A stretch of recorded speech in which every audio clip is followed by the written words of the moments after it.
Hello friends, good morning. कसे आहात तुम्ही सगळे? तर आजच्या दिवसाची सुरुवात मस्त गरमागरम चहाने करूया. इकडे आता चहा करायला घेतलेला आहे आणि रातची शाळा आज सकाळून आहे. तर त्यामुळे त्याला ना टिफिनला काहीतरी द्यायचं आहे मला. तर तो म्हटला की डोसा वगैरे दे. पण मग नंतर म्हटला की 11पर्यंत शाळा सुटणार आहे, तर मग डोसा मी घरीच खाऊन जाणार आहे. तर टिफिनला वगैरे काही मला देऊ नको. तर म्हटलं ठीक आहे. मग त्याच्यासाठी सकाळी सकाळी डोसे तयार करायला घेतले. इकडे बॅटर मस्त असं छान झालेलं आहे. त्यामध्ये फक्त मीठ घालायचं होतं, मीठ घातलं आणि त्यानंतर मग पॅनवर मस्त गरमागरम असा डोसा मी रातसाठी तयार करणार आहे. तर आता वाजले सकाळचे 7:30 आणि रातची शाळा 8ला होती. तर तो खाऊन लगेच निघणार होता. तर इकडे आता पॅन माझं हे डोशाचंच आहे. त्यावर फक्त छान असं तेल लावलं. नॉनस्टिक आहे ते, त्यामुळे त्यावर काही चिकटत वगैरे नाही. कारण आपल्याकडे ते आयर्नचे जे तवे आहेत ना, तर ते खूप छान मिळतात. तर मला पण तो घ्यायचा आहे. त्याच्यावर खूप छान असे धिरडे पण छान होतात. त्यानंतर डोसे, परत तांदळाचे घावणे ते खूप छान होतात. तर तो मला पण एकदा घ्यायचा आहे. आयर्नचा तो जो तवा असतो. कढया पण खूप छान मिळतात त्याच्या, पण खूप अशा जड असतात त्या. तर बघूया म्हटलं आता एकदा घेऊन टाकूया. तर इकडे आता बॅटर टाकले आणि मस्त असा छानसा डोसा तयार करणार आहे रातसाठी. सकाळी सकाळी कसं त्याला खायची सवय आहे, तर त्यामुळे तो म्हटला की ठीक आहे, मी खाऊनच जातो मम्मा. नाहीतर मग शाळेत काही नेत नाही, कारण खूप कमी वेळ सुट्टी पण असते, तर तेवढ्या वेळात खाऊन पण होत नाही. तर म्हटलं ठीक आहे. तर राज निघाला शाळेत आणि आत्ता मधल्या वेळात ना मला जसा वेळ मिळतो तसं मी बाकीचं क्लिनिंग करून घेत असते. कारण मग दुपारून पुन्हा कंटाळा येतो आणि दुपारून दुसरी कामं असतात. तर त्यामुळे मग मी काय करते की जो मधला वेळ आहे ना, तर तो मग क्लिनिंगसाठी वापरून घेते. तर आता यांचा टिफिन वगैरे करायचा आहे मला, पण मग त्याच्या आधी जो मधला वेळ राजला सोडून आल्यानंतर माझ्याकडे 1 तास होता. तर तेवढ्या वेळामध्ये म्हटलं मग आता हॉल वगैरे आपण क्लीन करून घेऊया.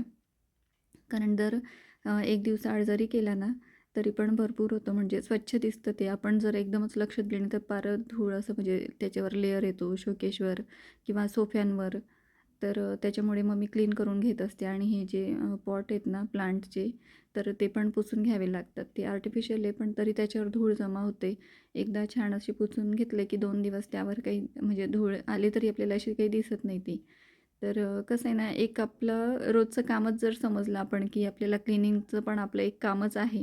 जसं आपण स्वयंपाक करतो किंवा इतर कामं घरातली आपल्याला ती करावीच लागतात, तसं जर क्लिनिंगला आपण घेतलं सिरियसली की बाबा क्लिनिंग करायलाच पाहिजे 1 दिवसाआड, ते पण एक काम आहे. तर काही आपल्याला रोजचं ते म्हणजे जास्तीचं काम वाटत नाही आणि घर पण आपलं स्वच्छ राहतं आणि छान दिसतं. म्हणजे कोणासाठी किंवा कोणी येणार आहे म्हणून आपण करायला पाहिजे असं माझं अजिबात नाही आहे.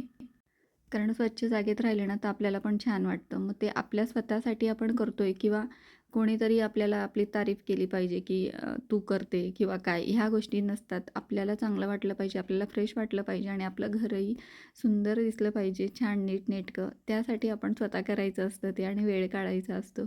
नाहीतर काय होतं की बऱ्याच जणांची कंप्लेंट असते की हे करण्यातच दिवस जातो, ते करण्यातच दिवस जातो, मग ह्या गोष्टींकडे लक्ष जात नाही. पण तसं नसतं. आपण जर मनावर घेतलं आणि आपलं एक रुटीन ठरवून घेतलं की हे काम आपल्याला आज व्हायलाच पाहिजे किंवा हे आपण आज रोजचं आपलं काम आहे, तर होतं व्यवस्थित. मला तरी असं वाटतं. तर माझं तसंच नियोजन असतं. आता हा सोफा पण आहे, तर त्याला पण क्लीन करून घेते. कारण मुलं येता जाता बसतात, कधी वर पाय घेऊन बसतात तर काय, मग ते घाण होत असतं. आणि याच्यावरनं अजून कवर वगैरे मी लावलेले नाही आहेत. तर आता म्हटलं एकदा त्याला कवर वगैरे आणूया जरा मॅचिंग असे, आणि मग ते बरे पडतात. मग कारण हे त्याचं प्रॉपर कवर आहे, ते जर काढलं तर ते कुशन पण आतमधलं खराब होईल. त्यामुळे मग ते काढू शकत नाही. तर म्हटलं आता एकदा काढून घेऊया आणि नवीन कवर आपण लावूया म्हटलं. तर तुम्हाला माहिती नसेल तर सांगते, नवीनच शिफ्ट झालेली आहे घरात, त्यामुळे या वस्तू पण नवीन आहेत आणि ते पण मग व्यवस्थित क्लीन राहायला पाहिजे, म्हणून मग कवर वगैरे मला आणायचे आहेत. तर इकडे आता हा सोफा पण मी क्लीन करून घेतला आहे.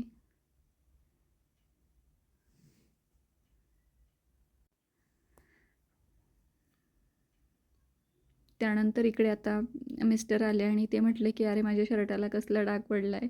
तर प्रेसवाल्याकडे दिले होते आणि त्यावेळेस काहीतरी लागले वाटतं. तर त्यांना म्हटलं दुसरा शर्ट घालून घ्या. पण त्यांचे छोटे छोटे प्रॉब्लेम पण सॉल्व करायला ते आपल्याजवळ येत असतात. तर नंतर ते निघाले ऑफिसला आणि इकडे माझं बाकीचं काम चाललेलं आहे आता. तर राजला खायचा होता मसाला डोसा, मग त्यासाठी बटाटे वगैरे उकळून छान अशी पिवळी बटाट्याची भाजी केली. डोशामध्ये त्याला खूपच आवडते. आणि माझ्या लाडूबाईला खायची होती शेंगदाणा खोबऱ्याची चटणी, मग तिच्यासाठी ती केली. नंतर सगळं किचनचं क्लिनिंग झाल्यानंतर आणि काम आटोपल्यानंतर आता लग्नसराई सुरू होणार आहे आणि प्रत्येक लग्नात गेलो ना की अशा लाल कापडामध्ये किंवा कुठल्या तरी कलरच्या कापडामध्ये आपल्याला अक्षदा दिल्या जातात. आणि हे कापड ना आम्ही तुलसी विवाहाला गेलो होतो मंगळग्रहाच्या मंदिरावर, तर तिथे पण आम्हाला तशाच अक्षदा मिळाल्या होत्या. तर मी ते सांभाळून ठेवले होते आणि चला म्हटलं याचं आता काहीतरी करता येईल आपल्याला. तर ते छोटे छोटे कापडं मी सांभाळून ठेवले होते. 3-4 जणांना आम्हाला प्रत्येकाला अक्षदा मिळाल्या होत्या. तर इकडे ना आता एक ते तेलाच्या बरणीचं झाकण आहे आणि हे जे लाकडाची पट्टी ती पण मला घर आवरताना सापडली अडगळमध्ये. तर म्हटलं याचं काहीतरी रियूज करूया. तर या ठिकाणी आता ती लावून घेतलेली मी आणि आपण काय करणार आहे त्याचं आसन तयार करणार आहे. कारण माझ्याकडे तशा छोट्या मूर्त्या आहेत. तर दोघं त्या झाकणाला पण मी तो रेड कलरचं कापड चिकटून घेतला आणि इकडे त्या उड्यांच्या पट्टीला पण लावून घेतला आहे. त्यानंतर जे मणी मी आणलेले होते ते पण मी चिकटून घेणार आहे. ते एक पूर्ण आपण पट्टी पण चिकटू शकतो, नाहीतर मग एक एक मणी पण आपण चिकटून घेऊन शकतो. त्याला ऑलरेडी गोंद असतो, त्यामुळे खूप काही आपल्याला असं हे लागत नाही, पटकन होऊन जातं आणि दिसायलाही छान दिसतं. तर इकडे आता याला लावून घेते आणि जे दुसरं गोल आसन आहे ना, म्हणजे जे डब्बीच्या झाकणाचं जे आसन आहे ना, त्याला आपण लेस लावणार आहेत. तर इकडे आता मी लावून घेतली आणि 2 वेळा लावणार आहे, म्हणजे मग 2 लेअरमध्ये लावली ना तर खूप छान दिसते. तर अजून एक आपण या बाजूला आपण लावून घेणार आहेत. तर कसं आहे ना, छोट्या छोट्या गोष्टी अशा वेस्टेज जाण्यापेक्षा किंवा त्याचं काहीतरी रियूज करता येईल आणि मस्त असं छोटंसं DIY आपलं तयार होणार आहे. तर माझ्याकडे तिरुपतीला गेले होते ना मी, तर त्यावेळेस छोटीशी अशी मूर्ती आणली मी तिरुपतींची. तर ती ठेवायला मला छोटंसं आसन पाहिजे होतं. सध्या मी मोठ्या आसनावर ठेवली होती, पण आता हे बनवणार आहे तर मी याच्यावरच ठेवणार, तुम्हाला दाखवेल. तर ती त्या शेपमध्येच आहे आणि ते बघितल्यावरून मला लक्षात आलं की याचं आपण काहीतरी करूया. तर या ठिकाणी बघा छोटंसं असं छान मस्त आपलं आसन रेडी झालेलं आहे, दिसायलाही छान आहे. तर या ठिकाणी बघू शकता. आता हे जे आहे ना, ह्याला तो कापड चिकटून घेतला आहे आणि वरून आपण ही छोटीशी लेस जी आहे तर ती मी लावून घेणार आहे गोंदच्या साहाय्याने. तर अशी काही ती लावणार आहे. तर दिसायलाही खूप छान दिसतं आणि गणपती बाप्पांसाठी हे आसन मी वापरणार आहे.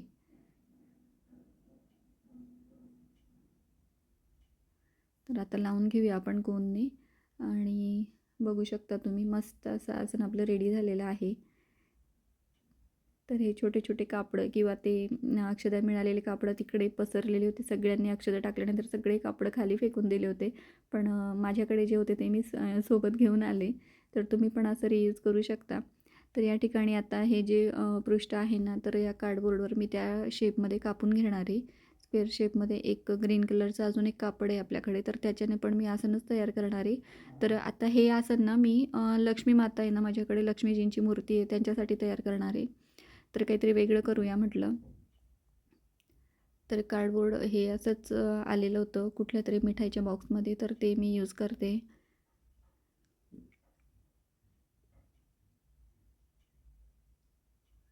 तर या ठिकाणी आता स्क्वेअर शेपमध्ये कापून घेतले आणि ते कापड आपण त्याला लावून घेणार आहेत वरून आणि त्याला राऊंड शेप देणार आहे मी.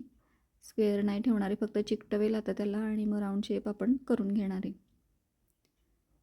तर म्हटलं आधी कापून घेऊया आणि मग त्याला चिकटूया म्हटलं तर ते सोयीस्कर पडेल जरा चिपकवायला. तर फॅब्रिक ग्लूने लागलीच चिपकतं ते. खूप काही आपल्याला असं हे करावं लागत नाही आणि पटकन होणार आणि छोट्या छोट्या वस्तू खूप छान दिसतात. तर या ठिकाणी आता कट करून घेतलं आहे, गोल असं कट केलं आहे आणि आता ते कापड वरून आपण लावून घेणार आहे. आणि अजून एक कापड आहे माझ्याकडे रेड कलरचं, तर ते पण मी खालच्या बाजूने चिकटून घेणार आहे. म्हणजे कसं ना दोघं बाजूने छान दिसणार आहे ते खालून वरून.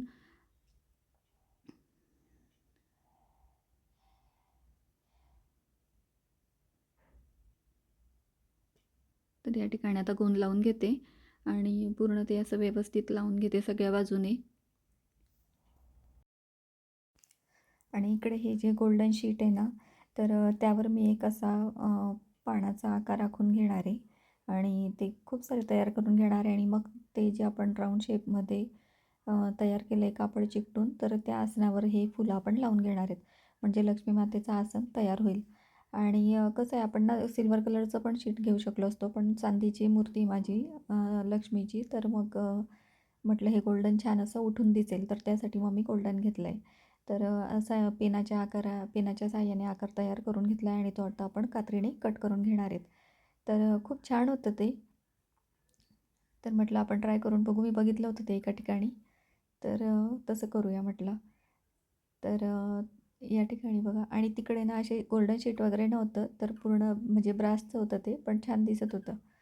तर या ठिकाणी आता आपण गोंदच्या साहाय्याने लावून घेऊ आणि मस्त असं आपलं छान असं DIY तयार होणार आहे. खूप छान असं दिसत होतं. मी तुम्हाला दाखवणार आहे मूर्ती वगैरे पण ठेवून. तर या ठिकाणी आता चिकटून घेतलं आहे आणि बाकीचे 2 आसन तर आपले रेडीच झालेले आहे. त्यानंतर सिंगल काही ते चांगलं वाटत नव्हतं, तर म्हटलं वरून अजून एक एक पाकळ्या लावूया आपण, म्हणजे बाजून छान दिसेल म्हटलं, उठून दिसेल ते. तर या ठिकाणी आता ह्या पाकळ्या पण मी लावून घेते गोंद लावून.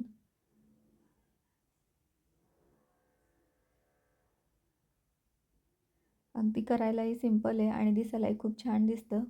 तर इकडे आता आपलं तिघं आसन मस्त असे रेडी झालेले आहेत आणि वाळल्यानंतर खूप छान असे त्यांना लूक येणार आहे.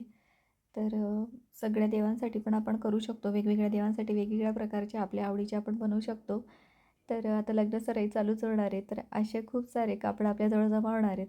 कारण बऱ्याच ठिकाणी लग्नांमध्ये आता अक्षता तशाच दिल्या जातात. तर देव्हाऱ्यात पण तुम्हाला मांडून दाखवते आता. तर या ठिकाणी जे आपण राऊंड शेपमध्ये आसन तयार केलं होतं, तर ते मी गणपती बाप्पांसाठी ठेवणार आहे. या ठिकाणी बघा परफेक्ट अगदी मूर्ती आपली बसलेली आहे आणि दुसरं जे छोटं आसन आहे ना, तर ते ह्या मूर्तीसाठी मी तयार केलं होतं बालाजींच्या. तर ते पण अगदी व्यवस्थित त्यावर मस्त बसलेलं आहे आणि खूप असं उंच पण नाही आहे. आणि त्यानंतर मग ही लक्ष्मी मातेची मूर्ती कमळावर ठेवली, तर खूप छान दिसतं ते. तर तुम्ही पण नक्की ट्राय करा आणि DIY कसं वाटलं ते मला नक्की कमेंट्समध्ये सांगा. त्यानंतर संध्याकाळी झालं असं ना, की बाहेरून जेवण मागवायचं होतं यांना. काहीतरी आपण बार्बेक्यूमधनं मागवू म्हणे, खूप दिवस झाले आपण गेलोच नाही कुठे. तर म्हटलं ठीक आहे. तर इकडे माझी चालली होती स्वयंपाकाची तयारी आणि मी करणारच होती तोपर्यंत ते म्हटलं, की "थोडं थांब, आपण बघूया" म्हणे. आणि आपण जर बार्बेक्यूला गेलो ना, तर तिकडे खूप जास्त रेट लावले जातात आणि आपण तेवढं खात पण नाही. तर मग त्यामुळे मग ते म्हटले, की "आपण आज म्हणजे बाहेरून मागवूया, ट्राय करू पहिल्यांदा. टेस्ट वगैरे कसं आहे?" तर म्हटलं ठीक आहे. तर या ठिकाणी आता ऑर्डर दिलेली होती आणि ऑर्डर पण आलेली होती. तर बघूया आता काय काय निघतं आहे त्यातनं. तर मला असं वाटतं ना, की तिकडे जाऊन खाण्यापेक्षा आपल्याला घरी ऑनलाईन जे आपण मागवलं आहे ना बार्बेक्यूमधनं, तर ते छान म्हणजे आपल्याला परवडतं ते आणि अगदी पोटभर असतं. व्हेज, नॉनव्हेज दोघं प्रकार त्यामध्ये येतात. तर टेस्ट पण अगदी अप्रतिम होता. टेस्ट पण छान होता आणि स्वीट वगैरे डेझर्ट सगळं त्यामध्ये देण्यात आलेलं होतं. तर बघू शकता तुम्ही एक एक बॉक्स आता निघणारे बाहेर आणि राजने सगळे बॉक्स काढले. तर भरपूर असे प्रकार होते त्यामध्ये. फिश होतं, चिकन होते, नंतर मटण, त्यानंतर अंडा करी, परत ग्रेव्हीमध्ये होती चिकन, मटण, बार्बिक्यू होते, परत प्रॉन्स होते. खूप सारं होतं. त्यानंतर चिकन बिर्याणी होती. तुम्ही बघू शकता या व्हिडिओमध्ये खूप सारे प्रकार होते. चटणी होती, परत सलाड होतं आणि लच्छा पराठे होते, गुलाबजाम होते, खूप सारे होते आणि त्यानंतर मुगाचा हलवा होता. नंतर डाळ होती, व्हेज ज्यांना पाहिजे त्यांच्यासाठी. तर खूप सारे प्रकार होते बघू शकताय तुम्ही. तर अगदी भरपेट 4 ते 5 जण आरामात खाऊ शकतात. तर फ्रेंड्स या ठिकाणी आता जेवण आम्ही करायला घेतो आहे आणि सगळ्यांना सर्व केलं आहे आता थोडं-थोडं आणि टेस्ट बघतो आहे. तर टेस्ट पण खूप छान होता. राजला तर खूपच आवडला आणि राज एका बार्बेक्यूला एकदा गेलो होतो त्या ठिकाणी लहान मुलगा असा करत होता, असं त्याचं तो सांगत होता मला, की त्या अशा प्रकारे चिडवत होता म्हणून. तर चालल्या होत्या आमच्या गप्पा गोष्टी. तर कधीतरी मलाही आराम असतो म्हणून मग कधीतरी जर त्यांनी सांगितलं की आपण बाहेरून आणूया, तर बदल म्हणून पण आणि मलाही आराम म्हणून मग आम्ही बाहेरून पण आणत असतो आणि मस्त असं आता एन्जॉय करतो आहे जेवण. तर तुम्ही पण या जेवायला आणि हो व्हिडिओ कसे वाटतात मला नक्की कमेंट्समध्ये सांगा आणि तुम्हाला असे DIYचे व्हिडिओ किंवा माझे जे ब्लॉग आहेत ते तुम्हाला बघायला आवडतात की नाही ते पण मला कमेंट्समध्ये सांगा. तर फ्रेंड्स असेच व्हिडिओला लाईक करत जा, शेअर करत जा आणि व्हिडिओ जर का आवडत असेल ना तर सबस्क्राईब अजिबात करायला विसरत जाऊ नका. तर इकडे आता आम्ही एन्जॉय करतो आणि तुम्ही पण एन्जॉय करा. असेच व्हिडिओ बघत राहत जा आणि भेटूया पुढच्या व्हिडिओत. तोपर्यंत बाय.